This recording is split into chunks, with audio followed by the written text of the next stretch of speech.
अस्सलाम वालेकुम। यूनिवर्सिटी की तरफ से एक और बड़ी न्यूज़ आई है और स्टूडेंट्स के लिए खुशखबरी है। बीएड के स्टूडेंट और एटीटीसी प्रोग्राम के जो स्टूडेंट है उनका रिजल्ट भी आ गया है। मैं आपको अभी सीएमएस अकाउंट के ऊपर ले चलता हूँ और यहाँ पर रिजल्ट आपको चेक करके दिखाता हूँ कि रिजल्ट जो है वो इल्म इकबाल ओपन यूनिवर्सिटी ने बीएड और एटीटीसी प्रोग्राम का भी अनाउंस कर दिया और इंशाल्लाह उम्मीद यही है कि बीएस और बीबीए प्रोग्राम के स्टूडेंट का रिजल्ट भी जल्द ही आ जाएगा।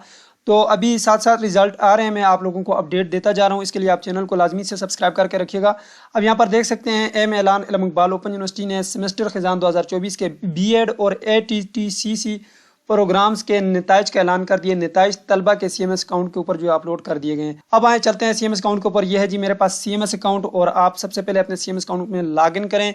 लॉगिन करने के बाद आपने क्या करना है जी, यहाँ पे आ जाना है। ये आपके पास एग्जाम एंड ग्रेड का बटन है, इसके ऊपर क्लिक करना है। उसके बाद आप यहाँ पर देख सकते हैं ये बीएड 1.5 ईयर का स्टूडेंट है और यहाँ पे देखें ऑटम 2024 जो है इसका रिजल्ट आ चुका है।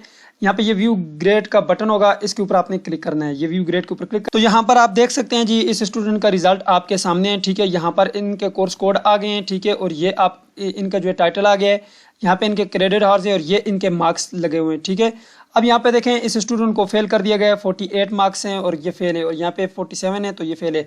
अब इसके फेल की क्या वजह है वो भी मैं आपको बताता हूँ। देखें इस स्टूडेंट के जो है यहाँ पर क्विज इसने नहीं किया था, तो क्विज में जो ये फेल हो गए थे, इस वजह से इसकी परसेंटेज यहाँ पे 50 से कम बन रही है। आपका ओवरऑल एग्रीगेट 50 से कम होगा तो आप फेल होंगे, और अगर आपके जो है फाइनल एग्जाम में 40 से कम मार्क्स होंगे तो वो रीअपीयर में आएगा। ठीक है, तो इस चीज़ को आप ध्यान में रखिएगा। अब ये स्टूडेंट जो है इसका ये सब्जेक्ट फेल है। हाँ, हो सकता है इसका अभी एक चांसेस इसके पास है कि अगर ये स्टूडेंट अप्लाई कर ले रीचेकिंग के लिए, इसका मैं अप्लाई करूंगा, उसके ऊपर इंशाल्लाह वीडियो भी बनाऊंगा, तो ये मे भी इसका पासिंग के चांसेस हैं। ठीक है, तो इस तरह से आप अपना रिजल्ट चेक करें। ये बीएड के स्टूडेंट का रिजल्ट आ गया, एटीटीसी वाले जो हैं वो भी इसी तरह से चेक करेंगे। ठीक है, ये रिजल्ट है। अब अगर आप असाइनमेंट के मार्क्स भी देखना चाह रहे हैं तो यहाँ पर व्यू कोर्स डिटेल के ऊपर क्लिक करें।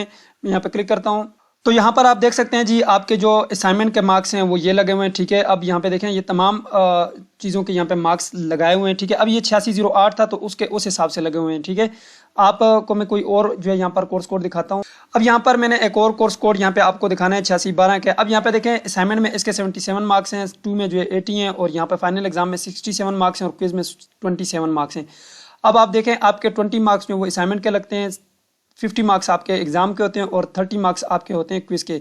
अब इनको मिला के आप जैसे ही इनकी परसेंटेज निकालेंगे इस हिसाब से, तो यहाँ पे आपके 76 मार्क्स, इस स्टूडेंट के 76 मार्क्स हैं। यहाँ पे नीचे आपके 50 मार्क्स का होना ज़रूरी है, तब आप पास होंगे। अगर आपके यहाँ पर 50 से ज़्यादा बन रहे हैं और यहाँ पर आपके फाइनल एग्जाम में यहाँ पे 40 से कम बन रहे हैं, तब भी आपका रीअपीयर आएगा। ठीक है, तो ये थी आज की वीडियो। नेक्स्ट वीडियो में हम इंशाल्लाह रीअपीयर के ऊपर बात करेंगे। मुझे दीजिए इजाज़त और अपना ढेर सारा ख्याल रखिएगा। अल्लाह हाफिज़।